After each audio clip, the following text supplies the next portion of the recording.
नमस्कार, मैं हूं अभिषेक। आप देख रहे हैं मनी 9। देश में रिलायंस इंडस्ट्रीज और टाटा ग्रुप के बाद तीसरा सबसे बड़ा औद्योगिक घराना है अडानी ग्रुप, जो हमेशा चर्चाओं में रहता है, खबरों में रहता है।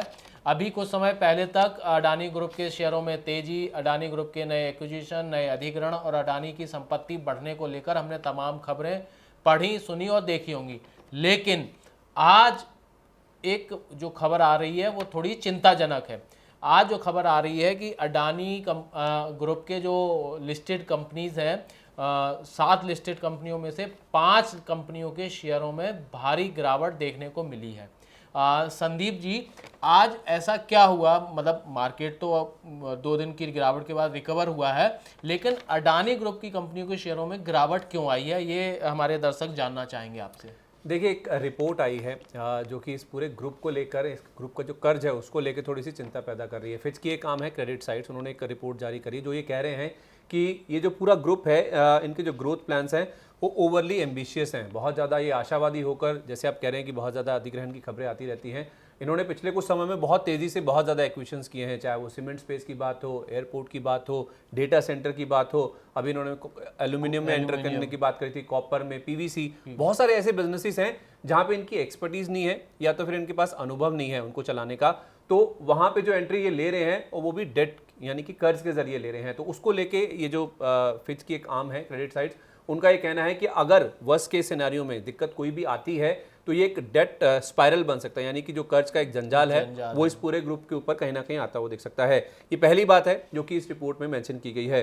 दूसरी बात उनका ये कहना है कि ये पहली बात में वही कह रहे हैं कि डेट डिस्ट्रेस हो सकता है, यानी कि कुछ कंपनियां बीमार पड़ सकती है, या तो फिर एक से ज़्यादा कंपनियां हो सकता है कि इनमें डिफॉल्ट जैसी सिचुएशन भी आ जाए, क्योंकि 7 कंपनियां जैसे आपने कहा है, तो उनमें से हो सकता है कि जिस तरह से कर्ज बढ़ रहा है तो दिक्कत की बात आ सकती है। दूसरा, ये जो एक्सपेंशन कर रहे हैं, चाहे वो नए बिजनेसेस में उतर रहे हैं या तो अपने खुद के जो बिजनेस हैं जो केपेक्स कर रहे हैं, वो आप देखिए ज़्यादातर ये बैंकों से लोन ले रहे हैं या इंटरनल अक्रूवल्स जो खुद कंपनियां पैसा कमाती हैं, या तो फिर जो डेट कैपिटल मार्केट्स यानी कि जो डेट मार्केट है वहाँ से ये पैसा उठा रहे हैं। और ख़ास तौर पे आप देखिए इनका जो रिन्यूएबल है, अडानी ग्रीन एनर्जी, आप देखिए वहाँ पे रिन्यूएबल पोर्टफोलियो अपना ये 5 गुना बढ़ाना चाहते हैं।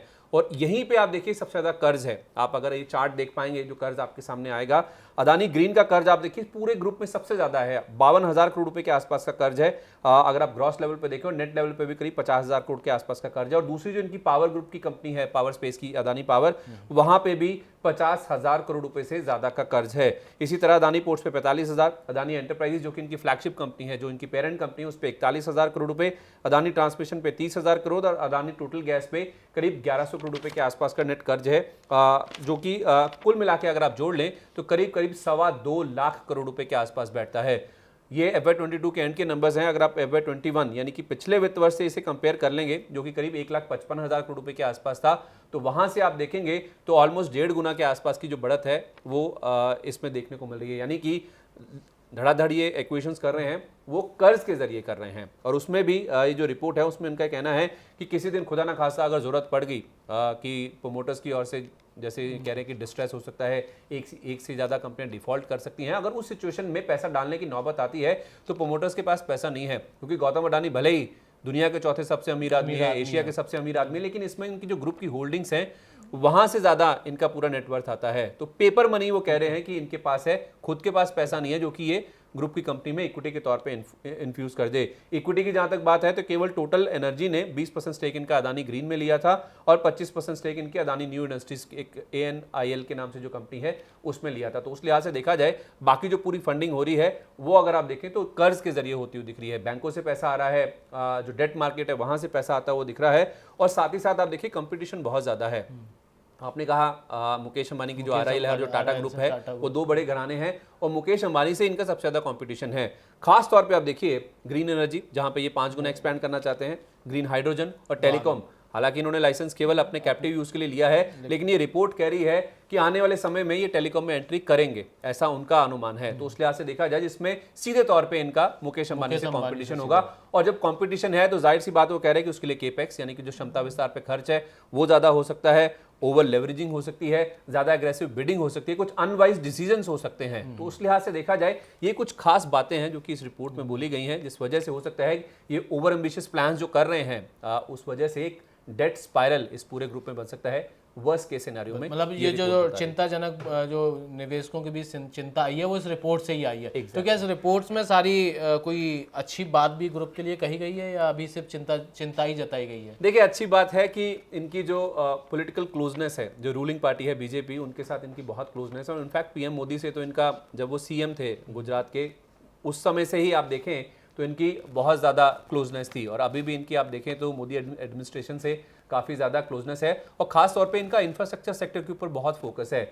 वित्त वर्ष 2023 में अगर आप देखें तो सरकार ने अपना जो कुल इंफ्रास्ट्रक्चर पर खर्च है उसे 35% की बढ़ोतरी की है, जिसमें आप रेलवेज देखिए, roads, power, telecom, affordable housing, और ये तमाम वो सेगमेंट्स हैं, वो सेक्टर्स हैं जहां पे अदानी ग्रुप का काफ़ी ज़्यादा प्रेजेंस है। तो उस लिहाज से देखा जाए, ग्रोथ के लिहाज से देखें, जिस तरह से सरकार इंफ्रास्ट्रक्चर सेक्टर पे फोकस कर रही है और जिस तरह से इनकी क्लोजनेस है रूलिंग पार्टी के साथ, उस लिहाज से देखा जाए ग्रोथ की जो अपॉर्चुनिटी है वो काफ़ी ज़्यादा रहेंगी, एटलीस्ट तब तक जब तक मोदी जी पावर में है। 2024 तक तो ऐसी कोई चिंता की बात नहीं है। तो एक अच्छी बात भी है जो कि रिपोर्ट में मेंशन की गई है, लेकिन बढ़ता कर्ज एक चिंता है। लेकिन अगर रिपोर्ट की हम बात करें, रिपोर्ट में कहा गया है कि अदानी ग्रुप के पास कुछ क्षेत्रों में विशेषज्ञता या उनके पास अनुभव नहीं है, फिर भी वो उस क्षेत्र में प्रवेश कर रहे हैं। अगर हम उनका ट्रैक रिकॉर्ड देखें, कारोबारी घराने, उनका जो साम्राज्य है और उनके जो उसका संचालन का तरीका, उसका ट्रैक रिकॉर्ड देखें तो अभी तक हमें ऐसा कोई चिंताजनक या कोई ऐसा नहीं, क्योंकि हमने F1 के अगर रिजल्ट्स की बात करें, Q1 के रिजल्ट्स की, तो उसमें भी हमें सारी कंपनियां लाइक इनकी प्रॉफिटेबल ही देखी हुई है। देखिए, इनकी कोई कंपनी ऐसे दिक्कत वाली बात नहीं है कि प्रॉफिटेबल नहीं है। सारी कंपनियां आप देखें प्रॉफिट कमाती हैं। अदानी एंटरप्राइजेस देखिए, जो इनकी फ्लैगशिप कंपनी, जो पेरेंट कंपनी है, उसका काम क्या है, वो क्या करती है, नए नए बिजनेसेस में एंट्री करती है, नए ग्रोथ के एवेन्यूज तलाशती है, नए एक्विजिशंस करती है, और बाद में क्या होता है, उन कंपनीज को अलग से लिस्ट अलग कर दिया जाता है, उनको लिस्टिंग करा दी जाती है। यही काम है उसका। और इसीलिए आप देखिए अदानी एंटरप्राइजेस के ऊपर आपको कर्ज जो है वो बाकी कंपनियों कंपैरेटिवली कम नजर आएगा। अदानी ग्रीन और अदानी पावर, अदानी पोर्ट्स, चौथे नंबर पे जाके अदानी एंटरप्राइजेस का आपको कर्ज नजर आएगा, जो कि 41,000 करोड़ रुपए के आसपास का है। तो उस लिहाज से देखा जाए, अभी तक इनका जो ट्रैक रिकॉर्ड है वो काफी अच्छा है। खासतौर पर इनकी जो पेरेंट कंपनी है, नए ग्रुप, नए बिजनेसेस को इस्टेब्लिश करने का, नए एवेन्यूज खड़े करने का, नए एक्विजिशंस करने का। हाल में इन्होंने होलसिम की जो सीमेंट कारोबार खरीदा है, एकाएक आप देखिए रातों रात ये दूसरे सबसे बड़े सीमेंट उत्पादक बन गए। तो उस लिहाज से देखा जाए, इनके पास जो ग्रोथ की अपॉर्चुनिटीज हैं, जो ये मौके तलाशते हैं, टैलेंट तो काफी अच्छा है, लेकिन ये जो कर्ज बढ़ रहा है वो दिक्कत की बात है। चलिए, उम्मीद करते हैं कि जो ये रिपोर्ट में जो अनुमान है वो सिर्फ अनुमान ही रहे, वास्तविकता में ना अगर बदले। ये पे कर पाते हैं, हाँ, अगर ये अपने इंटरनल अगर अच्छा पैसा जनरेट करते हैं, तो फाइनेंशियल रिस्क नहीं होता है कोई भी, तो कोई दिक्कत की बात नहीं है। लेकिन ये जो ग्रोथ आ रही है ये कर्ज के तर्ज पर आ रही है। ये चलिए, फिर भी निवेशक सतर्कता रखें, हमारा बस ये उम्मीद है। संदीप जी, अगला सवाल, 2 दिन की गिरावट के बाद हमने बड़ा यूरोप में, यूएस में, सब जगह मंदी के जो डर था वो हमने बाजार पे भी देखा, लेकिन आज फिर अचानक बाजार में जो रिकवरी आई है, तो थोड़ा 257 अंक जो सेंसेक्स उछला है, वो कहाँ से आई है तेजी? देखिए, मैं उसमें 2-3 बातें आपको समझाना चाह रहा हूँ। पहली बात तो आप देखिए, जब ये यूएस में दोबारा मंदी की चिंताएं आने लगी हैं, जो बॉन्ड यील्ड 3% के पार चली गई है, वहाँ पे मैन्युफैक्चरिंग के आंकड़े दिक्कत वाले आ रहे हैं, हम भी गिरे हैं, नो डाउट। ग्लोबल फैक्टर्स जैसे खराब हुए हैं, जितनी तेजी से हम चले थे उतना तेजी से ज़्यादा हम गिरे भी हैं। तो खास तौर पर आप 2 दिन के आंकड़े देखिए। 18 अगस्त से मैं देख रहा था कि 18 अगस्त से अगर आप देखेंगे तो वहाँ से अगर आप निफ्टी की चाल देखेंगे, 17,950 के आसपास से सीधा हमने 17,352 आज का जो लो है वहाँ तक का सफर देखा। यानी कि 600 पॉइंट की जो गिरावट है वो 2 दिन में, आज उसमें तीसरा दिन था जो कि बाद में हम रिकवरी हो गई, तो हमने करीब 600 पॉइंट के आसपास की निफ्टी में करेक्शन देखा। इसी तरह सेंसेक्स आप देखिए, जो 60,300 की क्लोजिंग थी, मैं बता रहा हूँ 60,400 तक भी चला गया था, वो 58,205 तक गिर के आज नीचे आ गया था। यानी कि 2100-2200 पॉइंट की गिरावट हमने 2 दिन में सेंसेक्स में भी आती हुई देख ली। अब हो क्या रहा है, देखिए यूएस में मंदी आने की आशंका है, ठीक है, नो डाउट। यूरोप में हम कह रहे हैं कि मंदी आनी है, वहाँ पे तो गैस सप्लाई की भी दिक्कत है, वो गैस पे बहुत ज़्यादा रिलाई करते हैं। अब हो क्या रहा है, मंदी आनी क्यों है, आप उसे समझिए। देखिए, मंदी क्यों आएगी, आपकी ग्रोथ कम होगी, उसी को मंदी बोलते हैं। क्यों हो रही है ग्रोथ में कमी, क्योंकि रेट हाइक्स होंगे। रेट हाइक क्यों हो रहे हैं, वो इन्फ्लेशन की वजह से हो रहे हैं, महंगाई ज़्यादा है। अब महंगाई ज़्यादा है, ठीक है, यूरोप में अपनी दिक्कत है कि वहाँ पे गैस वो रशिया से लेते हैं, रशिया से गैसप्रॉम की जो सप्लाई है वो कम हो रही है, उस वजह से वो कह रहे हैं कि इनकी इन्फ्लेशन ज़्यादा रहेगी, इनकी जो लिविंग कॉस्ट है वो हाई रहेगी, तो उससे इनकी जो ग्रोथ है, जो सेंट्रल बैंक है उनको दरें बढ़ानी पड़ेगी, इसलिए ये ज़्यादा दर इनकी जो ग्रोथ है उसमें इम्पैक्ट आता हुआ दिखेगा। यूएस के अपने चैलेंजेस हैं, मैन्युफैक्चरिंग की इकोनॉमी बहुत साइज बहुत बड़ा है, तो उस लिहाज से वहाँ पे दिक्कतें हैं। अब इंडिया की जहाँ तक बात है, इसमें आप चाइना को भी जोड़ लीजिए। चाइना जहाँ पूरी दुनिया के सेंट्रल बैंक्स रेट हाइक्स कर रहे हैं, वो लोग अपने रेट कम कर रहे हैं अपनी इकोनॉमी को बूस्ट करने के लिए। अब मौका कहाँ बचा फिर? जिसको पैसा लगाना है, सोने में भी पैसा नहीं जा रहा, सोना भी 1 महीने के नीचे सकता है। तो उस लिहाज से देखा जाए, जब जब बाजार में या दुनिया भर में मंदी की आशंका होती है या ग्रोथ कम होती है, जो रिस्क ऑफ ट्रेड होता है, जो इक्विटी से पैसा निकलता है, तो वो सोने में सेफ हेवंस में जाता है। डॉलर इंडेक्स में पैसा आ रहा है, वो ठीक है 109 के आसपास दोबारा आ गया, वो एक चिंता की बात है, जिससे हमारा भी रुपया कमजोर हो रहा है। हालांकि आज हम 1 पैसा मजबूत बंद हुए हैं। तो अब FIs जो पैसा है वो कहाँ जाएगा? चाइना में जा नहीं रहा, यूएस में जा नहीं रहा, यूरोप में नहीं जा रहा, बचा क्या? इंडिया जैसे जो आप कह रहे हैं इमर्जिंग मार्केट्स जो उभरते देश हैं।